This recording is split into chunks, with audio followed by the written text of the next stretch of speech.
Good morning. As governor, as attorney general, as dad of two amazing children, my goal has always been to protect our kids, our friends, and our neighbors, and all of our fellow Kentuckians.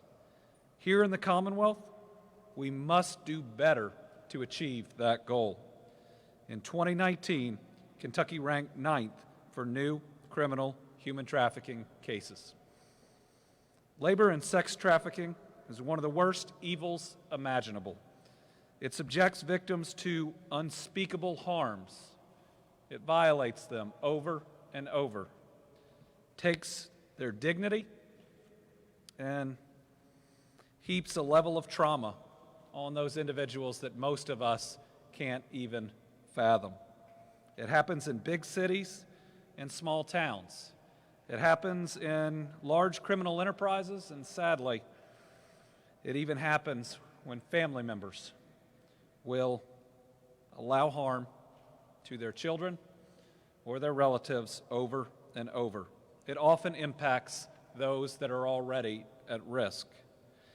It is the job of every Kentuckian, American, every responsible adult to be able to do everything in their power to stop human trafficking, to recognize it, and to do what it takes. I believe we are our brother and sister's keeper, and it is our duty to protect the most vulnerable. We are called on to serve the lost, the lonely, and the left behind, and that is exactly who is subjected to human trafficking. Second chapter of Philippians says, "And look out for one another's interests, not just for your own." That's why seeking justice for victims of human trafficking is part of my core mission as a public servant, as a parent, and as a person of faith. I will continue this fight until we end human trafficking and help every survivor to get on that path towards healing and wholeness. I remember the first save of a victim that I was a part of. It was the Thursday before Derby, in that first full year I was serving as Attorney General. There, a brave Kentuckian, a hotel clerk, noticed something was off, made a phone call, and because of that, a 16-year-old girl was pulled out of the most traumatic experiences possible and given a new opportunity at life. That survivor, like all survivors, had a tough road ahead of her. But it's a road that we have so many amazing organizations that we're going to hear about today, amazing people that can help you, if you are a survivor or a current victim, to walk down that road towards healing. So many in Kentucky have worked so hard to help us do better. It goes all the way back to 2007 when we made progress as a state by passing some of the strongest human trafficking laws in the country to protect trafficked children and to go after labor and sex traffickers. During my term as AG, we established the Office of Child Abuse and Human Trafficking Prevention and Prosecution because it was that important every day to have units that showed up to protect our children, to find these traffickers, to bring them to justice, but also to focus on those victims that needed healing. We formed a statewide human trafficking task force that had the first full-time human trafficking investigator that this state had ever seen. We fought the opioid epidemic and continue to, a public health crisis rooted in addiction that's torn many families apart and is often part of the coercion used to subject these individuals to the horrific trauma and acts that they are subjected to. We arrested a record number of child predators. We trained thousands of people on how to recognize human trafficking and what their duty is when they saw it. Remember, human trafficking, when it involves minors, is a form of child abuse. You have a legal duty and responsibility. It's not a question. It's a responsibility to make a call when you see something concerning. And it shouldn't just have to be that legal responsibility for adults. Those are children of God, too, that need our help. We've worked with U of L's Human Trafficking Research Initiative that is doing amazing work to study and respond to the research findings.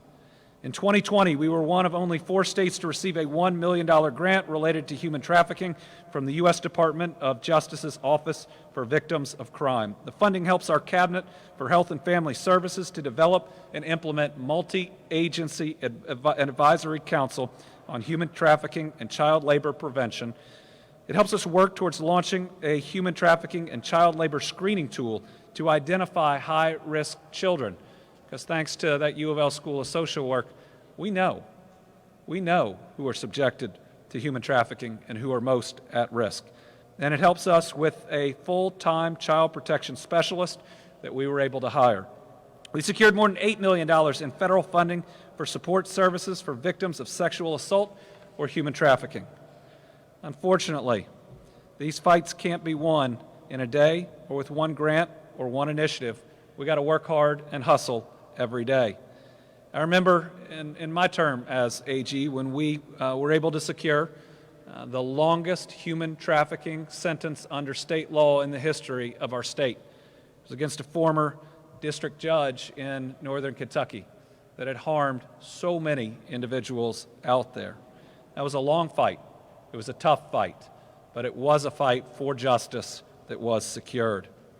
I stand before you today encouraged by some incredible intra-agency work that was not only between groups in our state government that you're going to hear from in a minute, KSP, the Attorney General's Office, Catholic Charities, and others that are helping out after the rescues, but between multiple states as well.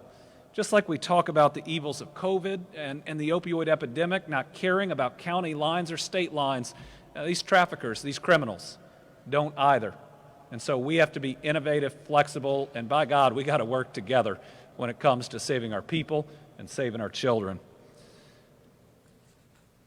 On August 26, Kentucky participated in Operation United Front, a 12-state human trafficking operation led by the Missouri Attorney General's Office and the Missouri Highway Patrol. Kentucky's operation was organized and led by the Kentucky State Police and included 29 additional agencies across Kentucky, including the Office of Attorney General, and we'll hear from General Cameron here in a minute. Thank you, all of you, for your hard work. We believe this is the first multi-state operation of its kind. I can tell you we worked on a couple, but none that included this many different states. This is a good sign as we move this fight in the future, and today we're sharing the results with you. Kentucky conducted 4 trafficking operations simultaneously in Bowling Green, in northern Kentucky, in Elizabethtown, and in McCracken County. The operation rescued 21 victims, 2 of which are minors. And I'm going to mention the arrests in a minute, but this is the most important piece. Yes, we want to make sure that we get these criminals and they're truly perpetrating evil off the streets, but these individuals that have been harmed over and over, most important thing is their rescue. 21 victims, 2 of which are minors, and 46 arrests of human traffickers across the Commonwealth. Of the 12 that participated, of the 12 states that participated, Kentucky saved the highest number of victims and made the most arrests. This means our children, our families, and all Kentuckians are a little bit safer, and that we have fought for and will continue to fight for a little bit of extra justice. Operation United Front also used a victim-centered approach to help victims receive the support and services necessary, medical services, housing, food, and others. I'd like to thank Barron County Area Child Advocacy Center, Catholic Charities, Department for Community-Based Services, Kentucky State Police Victims Advocates, Northern Kentucky Children Advocacy Center, the Refugee for Women, Southeast Christian Church, the Salvation Army, and the Salvation Army of Cincinnati for their tireless work to serve and help crime victims and their survivors. Folks, 15 years ago, you would not have seen an operation like this, so victim-centered, ready to provide the services the moment that victim is identified and can be helped. We will not back down until we ensure that all victims are given a voice and the offenders are held accountable. That's one reason that we formed a Survivors Council that continues to today to lift up the voices of those that have been trafficked or otherwise harmed by violent crime. And I can tell you that those are incredible folks, brave, willing to share the most difficult times of their lives, and many of them have become close friends of mine. They are incredible leaders, and we would not be here today without them. To win the war against these heinous crimes, we must bring everyone together, from state leaders to survivors to advocates and law enforcement. It's critical that we work together. By taking these next steps, we will stop human trafficking and support survivors. Together, we can end this in our lifetime. I truly believe it, and we can make our communities safer. Now it's time to hear from those who supported Operation United Front. First, we'll be hearing from KSP Commissioner Colonel Philip Burnett.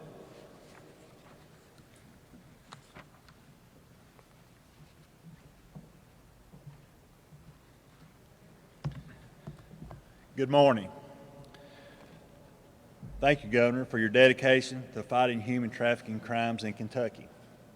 As Attorney General and now as Governor, you have displayed a steadfast commitment to the victims of this heinous crime. I'd like to thank everyone for being in attendance today. Human trafficking is an issue facing communities across the country, and the Kentucky State Police is committed to investigating and bringing justice to those involved. Human trafficking is also a crime that is often multi-jurisdictional in nature, so when we were contacted by authorities in Missouri to participate in this operation, we were all in to be a part of this very important operation. When law enforcement agencies are willing to cross state lines to work together, they immediately become a force multiplier against human traffickers, which is exactly what occurred in this initiative. Operation United Front was a 12-state multi-jurisdictional operation developed by Missouri Attorney General Eric Schmidt in conjunction with the Missouri State Highway Patrol. KSP also partnered with nearly 50 other agencies within Kentucky. This multi-state simultaneous sting operation accounted for 102 arrests, the rescue of 41 victims, which included 2 minors. Officers also provided medical services to 21 of the victims.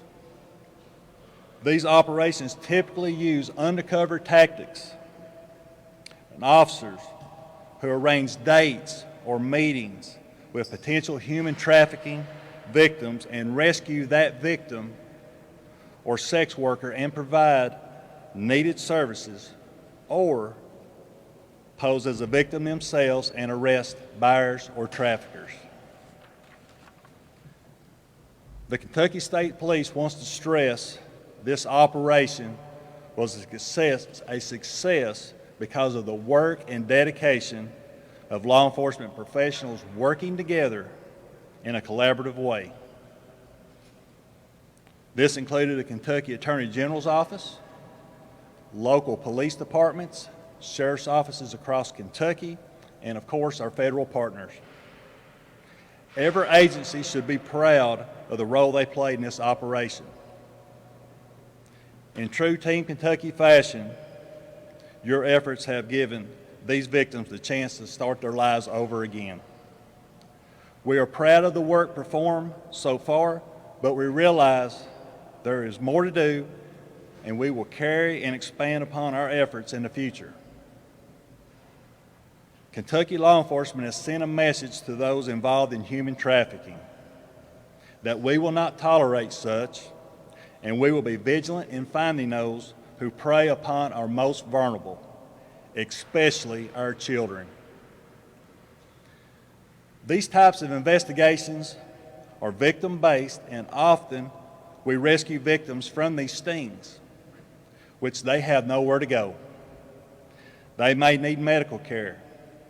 They may be battling a chemical addiction, and most certainly they are emotionally scarred. This is where another very important aspect of this initiative comes into play: the victim services community. Before we describe their role more in depth by one of our speakers here today, it's my pleasure to introduce our Attorney General, General Daniel Cameron. General Cameron and his office and his investigators have been great partners through this initiative. I'd like to welcome General Cameron. Thank you, Colonel Burnett and Governor Beshear. Thank you. Good morning to all those that are in attendance, either watching at home or for those here that are important, covering this very important work. Operation United Front is what happens when we put agency acronyms aside for the betterment of our 120 counties. Because local, state, and federal law enforcement agencies from 12 states came together, they are parents who can sleep better tonight knowing that some predator is not trying to exploit their child. And teenagers can go online with a little more confidence that they won't be harassed in a chat room. Simply put, because of these arrests made during this operation, there are fewer traffickers preying on our families and our communities. In 2019, Kentucky ranked 9th in the nation for newly filed federal trafficking cases, but Operation United Front is a significant step in the right direction that say that we are not going to tolerate this sort of egregious conduct in our Commonwealth.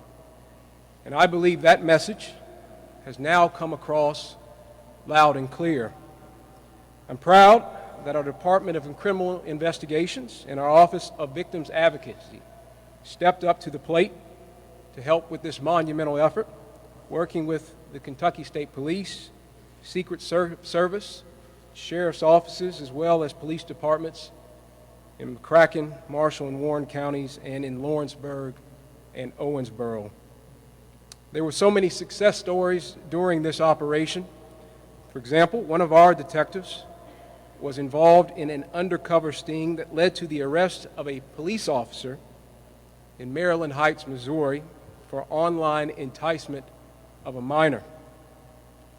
This is a big deal, and I cannot stress enough that when we break down silos, this is what happens. That bad actors are on notice, that their conduct is not welcomed here, that our streets are safer, and that our people can live more freely. Of course, there is always a story to tell about the bravery and heroism of our detectives, our sheriffs, and our police officers. This operation is just another example of the sacrifices they make to keep all of us safe, and we should collectively say thank you. We're going to continue to do our part in the AG's office to fight human trafficking and exploitation. But to all of you that are watching, we need your help. Earlier this year, we launched the Your Eyes Save Lives statewide human trafficking initiative to mobilize Kentuckians to recognize human trafficking in our communities. You can visit youreyessavelives.ky.gov to learn more and to do your part to learn the signs of human trafficking and how to report it. Again, thank you to all of our partners. I'm grateful for the silos that have been broken down and torn down. I'm grateful for putting aside the acronyms that we so often hide behind, and for the success of Operation United Front. And God bless our law enforcement community. Thank you all.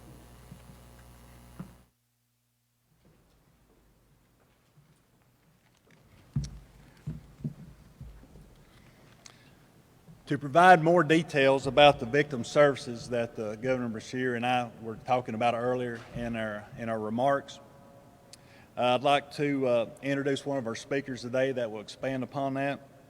I'm proud to introduce Kentucky State Police Detective Regina Luntz. She is a 21-year veteran of the Kentucky State Police. Detective Luntz has led the KSP Human Trafficking Task Force since 2017. Her efforts in coordinating this operation for Kentucky are unmeasurable. Please welcome Detective Regina Luntz.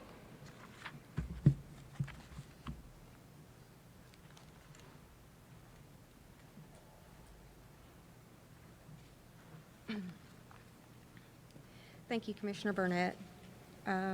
When we began planning this operation, our goal was to conduct a rescue detail to identify and recover juvenile and adult victims of human trafficking by using a multidisciplinary approach. The Northern Kentucky detail identified and offered victim services to 17 possible victims and recovered 2 missing juveniles.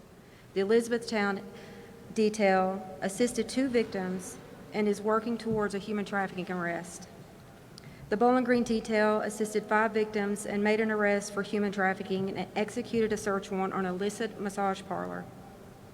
The McCracken County detail was an internet crimes against children operation. This is just a summary of the dedicated work put into this operation. I want to take a moment to provide more detail about the roles of victim services community played in this operation. We could not have done it without them. While I don't have enough time to mention all of them, here are a few examples of the great assistance they provided. The Department of Community-Based Services, Sydney Lawson and Chelsea Howard, were on standby all night to assist with call-out of social workers for any possible juvenile recovered. Thank you to Tara Cecil for streamlining their efforts. Child Victim Advocacy Center, Barron River in Northern Kentucky stood at the ready to assist, leaving their doors open and interviewers on call for possible emergency interviews. The FBI Victims Advocate, Dua Karishi, assisted a massage parlor victim and with the help of other advocates found her housing. Refuge for Women in Southeast Christian, I cannot say enough about, interviewed and assisted victims. They fed and listened to their stories and made them feel heard. They also fed troopers and police officers and FBI agents and all of our detectives and federal partners. Salvation Army in Northern Kentucky interviewed and assessed multiple victims and provided care and support. Catholic Charities provided assistance by caring for victims and assessing their needs. One of the detectives said they had a victim they encountered that just needed food, and they were able to meet that need. Kentucky State Police Victims Advocates from Posts 3, 4, 5, 6, and the AG's Victim Advocate worked tirelessly into the night and early morning, partnering with non-government organizations to assist victims and law enforcement. There is so much more to these cases. Yes, it's important to make arrests and eliminate human trafficking, but for many, it is the empowerment we have to give them to leave terrible conditions for a chance at a new start. The unique aspect of Operation United Front is that it used a victim-centered and trauma-informed approach, which means all agencies involved work together to get the victims the help they need and the tools they need to become survivors. And that is exactly what we did. As a detective, I am humbled by the efforts of my law enforcement partners, our victims advocates, our intelligence analysts, and our civilian counterparts. Thank you all for your hard work.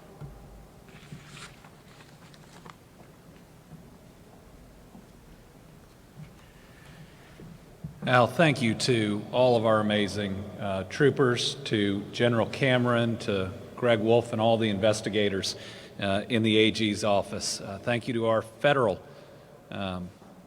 law enforcement folks that helped out, to all the troopers and others in every other state. I can't tell you how long folks have worked to get a operation like this, the size of it, the cooperation that is victim-centered, that has all the advocates involved from the start. So I think this is an incredibly important operation in the victims that it saved, in those that it arrested, but in the example that it sets moving forward. It's the exact right way to set these things up. So I want to remind everybody here today as we close that we have a legal duty to report suspicions of human trafficking. The Attorney General mentioned youreyessavelives.ky.gov. Go there, learn what to look for. If you don't know, make sure that you have done that. And then if you're suspicious of children involved in human trafficking, please contact the Department for Community-Based Services, 1-877-KY-SAFE-1. That is your legal duty and requirement. If you have concerns about other possible human trafficking, please call the National Trafficking Hotline at 1-888-373-7888. But for the love of God, call somebody. Call somebody. If it's your local law enforcement, if it's the AG's office, if it's the state police, in many ways, we don't care who you call as long as you call somebody. This is an exciting day. This is a report that everybody's excited to make. So with that, we'll take questions first on this, and then I'm happy to answer any others, but don't want to subject all the other speakers to all off-topic questions. Tom.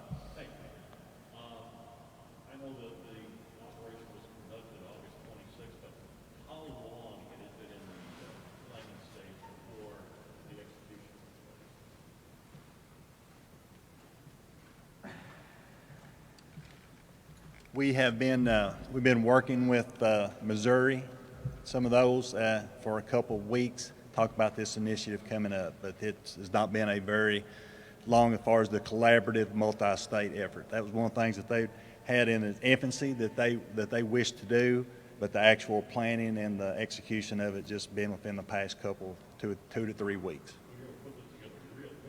Yes, we did.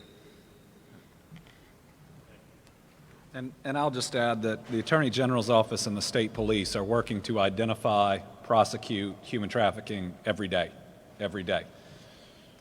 Anybody else?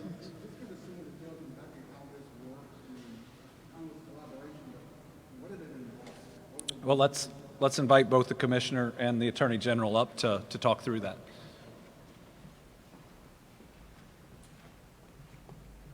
I'm sorry, Lawrence, what was your question again?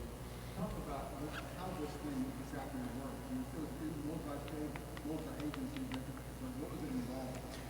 Well, I'll allow Colonel Burnett to speak more specifically, but from our perspective in the AG's office, you heard the governor mention Greg Wolf, who's their commissioner at the Department of Criminal Investigations, but an umbrella of folks are underneath his guidance in terms of our cyber crimes unit, and we've got a human trafficking division as well that's headed up by Heather Wager. So all of these folks, through the course of the preparation for this operation, we're working together behind the scenes to get it ready so that we could effectively make arrests so that we could get these folks off the streets and not harming our communities. But I'll allow the Colonel to speak. And yes, KSP has worked in conjunction with the Attorney General's office for years on such initiative. As I said, in 2017, Detective Luntz, she began the KSP Human Trafficking Task Force. So we've always worked in conjunction with these cases. So then when we were contacted by Missouri officials that they were looking to expand this well beyond Missouri into a multi-state initiative, and then that's when Detective Luntz and well as KSP that we worked with Attorney General Cameron's office, on cases they had, cases we had, as well as working with the sheriff's offices and local police departments and our federal partners, cases and initiatives that they were working on as well. I guess what I'm asking was, is it an internet sting? Was it based on organization of fortune from people or both? Both, and as well as active cases that we were already in initiatives that we were working on within Kentucky that we were already working on. It was just a matter of what our investigations that we are currently working in Kentucky, that basically we did this big sting on a multi-state to make it, more of a wow factor in which it should be. Can I add? Yes. the way that this is done takes a lot of effort, doing it right, doing it victim-centered. So you have the cases that were worked, but then you've got the arrest itself, which can be dangerous, and you want to make it at a time when you can rescue as many victims as possible. That takes marshaling a lot of resources in a lot of areas together at the same time. There's an economy of scale in the regions that you're in, and your ability to make that arrest, get the victim the services, make a second arrest, get that victim the services. So the coordination here is significant, but doing it in this way, I do think helps to make sure that it's done right. And it also brings more attention to a really terrible crime that occurs out there. Could you clarify the number of rescues and the number of arrests? Yeah, right now, as I understand, there have been in Kentucky 46 arrests, but that number could ultimately change. And to the governor's mention about there were 21 victims that have been able to receive services. We've got the Office of Victims Advocacy that has been helpful in addition to what KSP has to offer, in addition to charities in Southeast Christian too. All right. Thank you all very much. Thank you, General. Thank you, Commissioner. What else we got? Governor, there's a lot of meetings being held this